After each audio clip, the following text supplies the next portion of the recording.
இன்றைக்கி கலர்ஃபுல்லான டேஸ்டியான புடலங்காய் பொரியல் எப்படி செய்கிறதுன்னு பார்க்குறோம். வாங்க வீடியோவை பார்க்கலாம். அடுப்பு பற்றிச்சுக்கோங்க. அடுப்பில் ஒரு கடாய் வைங்க. 2 ஸ்பூன் எண்ணெய் விட்டுக்குங்க. எண்ணெய் நல்லா காயிட்டுங்க. எண்ணெய் பாருங்கள், புகை வர மாதிரி ஆகும்போது கடுகு 1/2 டீஸ்பூன் போடுங்க. கடலைப்பருப்பு கொஞ்சம் 2 ஸ்பூன் போட்டுக்குங்க. அதிகமாகவே போட்டோம்னா தான் இந்த பொரியலுக்கு நல்லாயிருக்கும். அதனால் நான் 2 ஸ்பூன் கடலைப்பருப்பு போடுறேன். கடலைப்பருப்பு போட்டு நல்லா பொரியட்டுங்க. இப்போ வெங்காயத்தை வெட்டி எடுத்து வச்சுக்கலாம். பல்லாரி வெங்காயம் என்ன சிறுசாக இருந்தால் 1 வெட்டிக்கோங்க. பச்சை மிளகா 2, வரமிளகா 1 நான் கீறி வச்சுருக்கேன். அதையும் இதில் போட்டு வதக்கி விடுறேன். நல்லா தொலைவி விடுங்க, அடி பிடிச்சிடாமல். பொரியலுக்கெல்லாம் மேக்ஸிமம் நம்ம பல்லாரி வெங்காயமே யூஸ் பண்ணிக்கலாங்க. அதனால தான் நான் பல்லாரி வெங்காயம் யூஸ் பண்ணுறேன். நல்லா வதக்கி விடுங்க.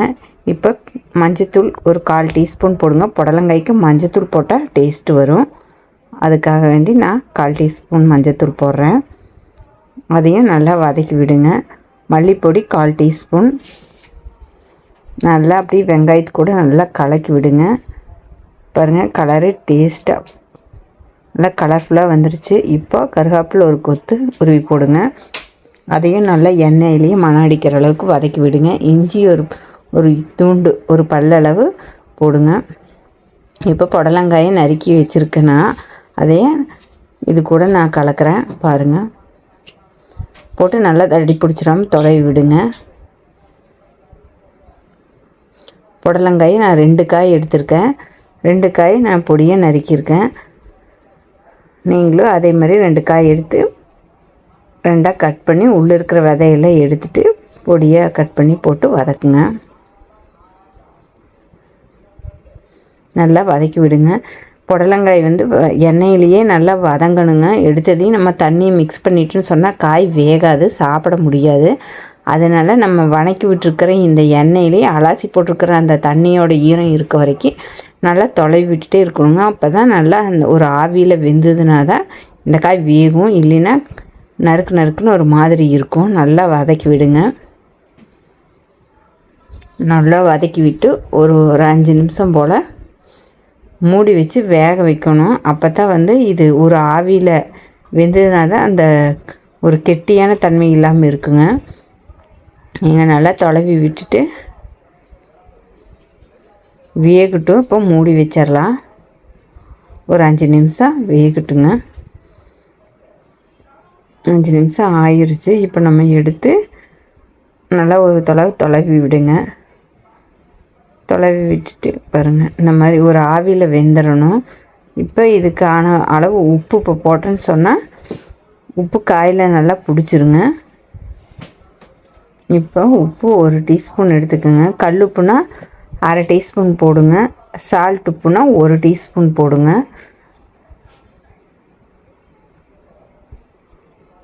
பாருங்கள், 1/2 டீஸ்பூன் கல்லுப்பு போட்டுக்கோங்க. நல்லா தொலைவி விடுங்க. இந்த உப்பு காயிலேயே நல்லா பிடிச்சிரும். நல்லா தொலைவி விட்டோம்னா வேக பாருங்கள், காயோட மணம் வருது. நல்லா தொலைவி விட்டுட்டே இருங்க, அடி பிடிச்சிடாமல். தண்ணியே நம்ம ஊற்றாதனால அடி பிடிச்சிடாமல் அடிக்கடி தொலைவி விட்டுட்டே இருக்கணும். இப்போ காய் முழுகிற அளவு தண்ணி ஊற்றணுங்க. காயோடைய அந்த ஸ்டேஜ் வரைக்கும் மேலே இது வரைக்கும் நல்லா ஊற்றி மூடி வச்சுருங்க. இது ஒரு 1/4 மணி நேரம் போல் வேகணும். 1/4 மணி நேரம் வேகட்டுங்க. நம்ம தேங்காய் ஒன்று உடச்சி அரை மூடி துருவி எடுத்துகிட்டு வந்துடலாம். அதுக்குள்ளே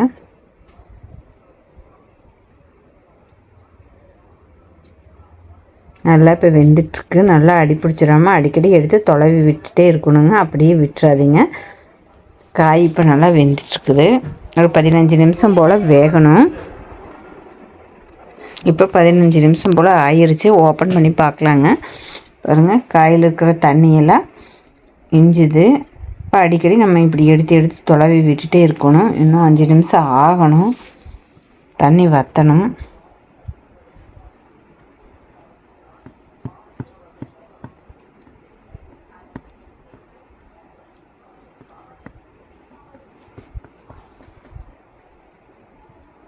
இப்போ ஓப்பன் பண்ணி பார்க்கலாங்க. பாருங்கள் நல்லா வத்திருச்சு. அவ்வளோதான். இப்போ நல்லா தொலைவி விட்டுக்கலாம். நல்லா அடி பிடிச்சிடாமல் நல்லா தொலைவி விடுங்க. தொலைவி விட்டு தேங்காய் துருவி வச்சதை எடுத்து ஒரு கைப்பிடி அளவு போட்டுக்குங்க. தேங்காய் அதிகமாக போட்டால் தான் டேஸ்ட்டாக இருக்கும். நல்லா போடுங்க. நல்லா கலர்ஃபுல்லான புடலங்காய் பொரியல் ரெடி ஆயிடுச்சு. போட்டதையும் நம்ம தேங்காயை போட்டு தொலைவி விட்டுட்டு அடுப்பை ஆஃப் பண்ணிடலாங்க. அவ்வளோதான். இன்னும் நம்ம சாப்பாட்டுக்கு வச்சு சாப்பிட்லாங்க. பொரியல் சூப்பர் சுவை. மல்லித்தலை தேவையான அளவு கொஞ்சமாக போட்டுக்கணும். இன்னும் நிறைய வேணுனாலும் ஒரு கைப்பிடி அளவு வேணாலும் போட்டுக்கலாம் மணத்துக்காக. அவ்வளோதாங்க சுவையான